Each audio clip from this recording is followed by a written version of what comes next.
Mais je vous invite, c'est le principe des assises, ensuite à aller plus loin. Bon, c'est pas par hasard que vous dirigez le centre de recherche interdisciplinaire. C'est clair qu'il n'y a pas de case dans laquelle on peut vous mettre. Mais vous avez un sujet de prédilection, c'est l'innovation dans l'éducation. Est-ce que vous pouvez nous brosser en quelques mots ce que vous percevez comme étant à la fois les apports, les défis, les enjeux de l'intégration du numérique dans la sphère éducative? Je pense que tout le monde ici sera convaincu que le numérique apporte un certain nombre de solutions et d'espoir pour changer un certain nombre de choses. Et en même temps, il peut y avoir aussi des effets qui ne sont pas forcément souhaitables. Donc il faut arriver à réfléchir à comment est-ce qu'on optimise les avantages et quel type d'école on veut. On est en pleine refondation de l'école. Et en quoi est-ce que le numérique peut permettre de catalyser cette refondation et qu'est-ce qu'il apporte vraiment et en quoi il y a une vraie valeur ajoutée. Et en même temps, qu'est-ce que l'enseignant apportera toujours. Qu'est-ce que l'enseignant sait faire qu'Internet ne sait pas faire. Et sachant qu'Internet sait faire toujours plus de choses et que les enseignants aussi savent faire toujours plus de choses, en particulier en utilisant Internet. Donc il y a besoin de repenser énormément de choses par rapport à ça.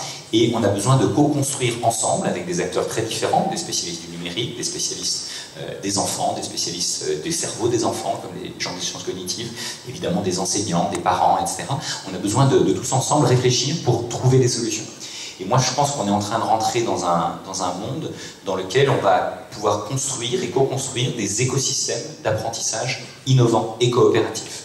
Et qu'est-ce que je veux dire par là? Je veux dire un monde dans lequel, quand un enfant apprendra quelque chose, ça facilitera l'apprentissage d'un autre enfant. Parce qu'on aura mieux compris comment ce premier enfant apprend, mais il aura aussi produit lui-même des connaissances qui seront utiles pour lui et pour les autres. Et donc ça peut se produire de plein de manières. Je pourrais donner quelques illustrations si vous le souhaitez. Mais ce qui est vraiment intéressant, c'est cette co-construction de solutions. Et on s'aperçoit aujourd'hui qu'on apprend toujours de nouvelles choses sur les enfants. Je pense que tous ceux qui ont vu des mômes de quelques années interagir avec du numérique ont été épatés par les capacités des enfants. Et en fait, il y a un livre entier qui vient d'être traduit en français qui s'appelle Le bébé philosophe, qui montre que les enfants sont capables de faire des choses absolument incroyables. Par exemple, les enfants sont des chercheurs nés. D'accord? Ou les chercheurs sont des enfants un peu attardés, vous prenez comme vous voulez. Mais moi, ça me va très bien de garder la part d'enfant qui est en moi, et c'est-à-dire qu'ils explorent le monde, qu'ils l'observent, qu'ils expérimentent, qu'ils testent des choses et qu'ils changent leurs hypothèses en fonction des observations qu'ils ont faites. Et ils font ça en utilisant l'équivalent des statistiques bayésiennes, qui, pour ceux qui le savent, est une des formes les plus abouties de statistiques. Donc en fait, les enfants ont des capacités innées qui sont étonnantes et qu'il faut savoir encourager. Et le numérique permet de faire un certain nombre de choses. Il permet aussi de partager, je pense que c'est un des points importants qui a été souligné tout à l'heure, ces observations, et je pense que c'est très important. Parce que lire et écrire, par exemple, il y a aujourd'hui 208 classes en France, et j'espère qu'il y en aura toujours plus, parce qu'il y a le premier enseignant qui a utilisé Twitter pour enseigner en CP à lire et écrire.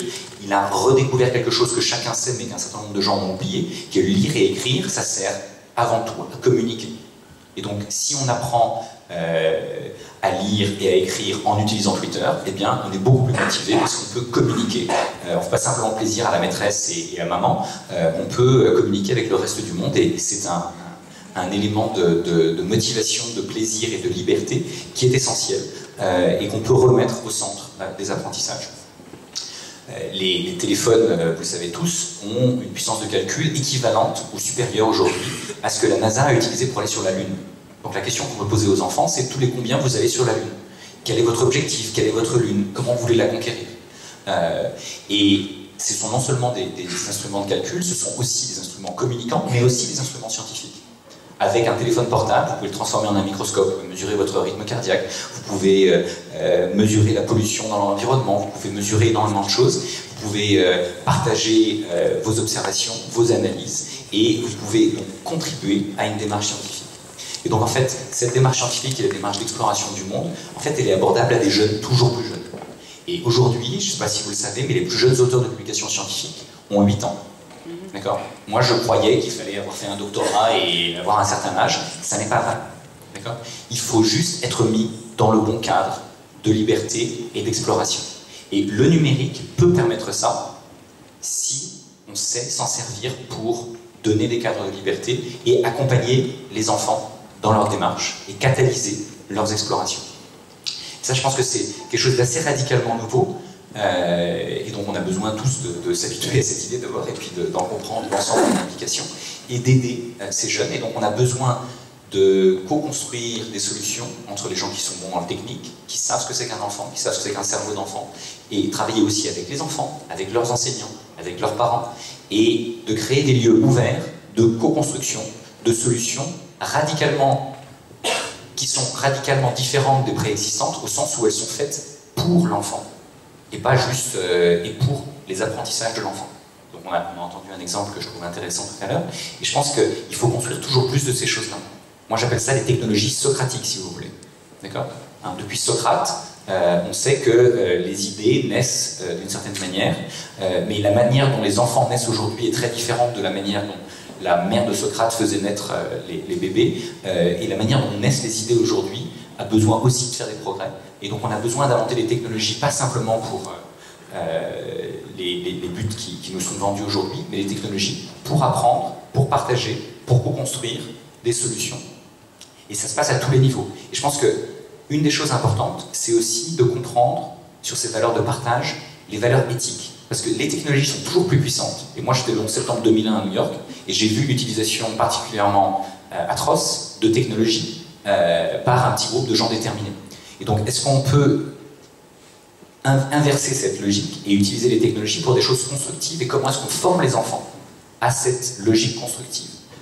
À cette logique de partage, à cette logique de bien public, à cette éthique qui fait qu'on n'est pas là juste pour les intérêts personnels, mais on est capable de co-construire ensemble des choses qui nous permettent d'améliorer notre environnement localement et de ensemble partager et bâtir l'avenir. On a tous besoin de changer énormément de choses sur cette planète si on veut avoir un développement durable, et la jeune génération a besoin d'inventer de nouvelles manières, et nous avons besoin de les accompagner dans leur construction du monde de demain.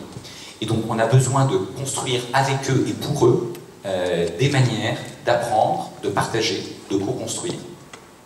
Et on a besoin de revenir aux fondamentaux, mais y compris aux fondamentaux et aux bases philosophiques de qu'est-ce qu'on cherche à transmettre et de pourquoi. Donc le questionnement socratique, par exemple, c'est essentiel. On a besoin de questionner. Mais on a aussi besoin d'éthique, je viens de le dire. Pour vous donner juste une illustration, Aristote disait qu'il y avait 3 domaines du savoir: épistémé, techné, qui ont donné la science et la technologie, qui ont cru exponentiellement depuis cette époque-là, et phronésis, que tout le monde a oublié. Et phronésis, c'était l'éthique de l'action. Et donc il faut aussi apprendre cette éthique de l'action si on veut pouvoir faire que nos enfants vivent de manière paisible, durable, et ensemble puissent construire les solutions de demain. Avoir des métiers pour demain. Les métiers pour demain, c'est très important. Moi, je suis devenu ami avec Garry Kasparov. Garry Kasparov, vous savez, c'est le champion du monde qui a perdu contre Deep Blue, l'ordinateur. Ce jour-là, The Economist a titré « Si votre métier ressemble aux échecs, préparez-vous à changer de métier ». Et moi, mon éducation, elle était basée sur ma capacité à mémoriser et à calculer. Ben, très honnêtement, les ordinateurs mémorisent et calculent beaucoup mieux que moi. Et donc, si c'est uniquement là-dessus qu'on forme les enfants, alors on passe à côté de quelque chose. Et ce que Garry Kasparov a su faire, c'est qu'il a su, après avoir perdu, organiser des compétitions d'échecs différentes, qui sont des compétitions où l'homme joue avec la machine contre des hommes, des machines, ou des hommes et des machines. Et ce qui a été montré, c'est que l'homme plus la machine, c'est mieux que l'homme seul, qui est mieux que la machine seule. Non, pardon. Homme et machine, c'est mieux que machine, qui est mieux que homme, dans le cas des échecs.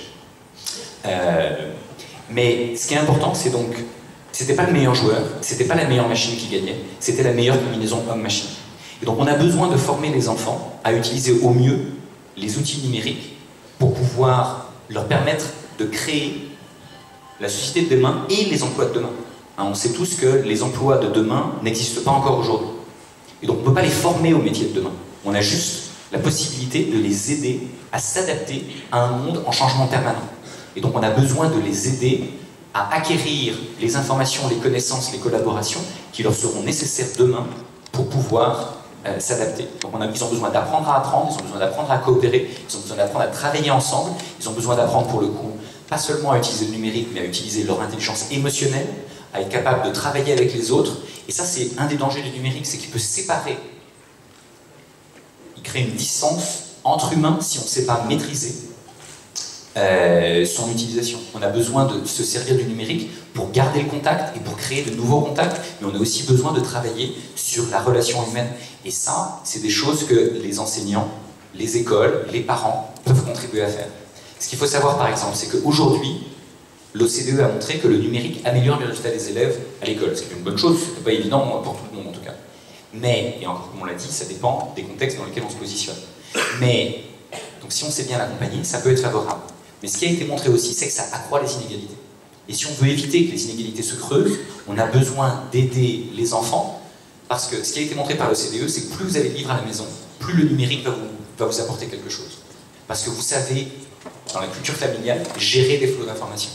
Et donc si on veut permettre à chacun d'avoir ces outils, on a besoin que les enseignants aident les enfants à gérer le tsunami de données, les océans d'informations, avec des qualités très inégales. Et donc ils doivent développer l'esprit critique chez les enfants, ils doivent développer leur esprit de synthèse, leur capacité à recouper les informations et leur capacité à co-construire de manière critique, et avec une critique constructive, parce que la critique négative en France on est relativement fort là-dessus, mais la critique constructive c'est un aspect essentiel.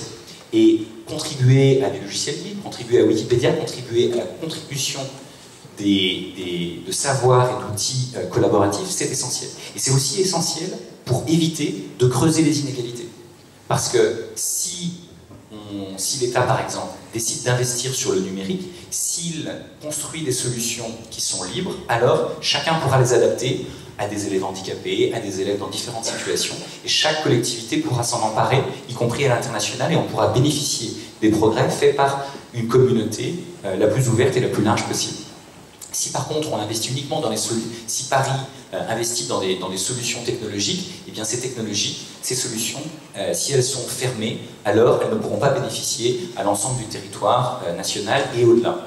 Et donc on a vraiment besoin, je pense, de créer une culture de la collaboration et de la construction de savoir et de penser, non pas seulement service, j'ai entendu le mot que vous avez utilisé, mais aussi service public. Je pense que pour un certain nombre d'enseignants, de parents, ce sont des concepts importants. Et donc ça veut dire quoi un concept de service public numérique, par exemple?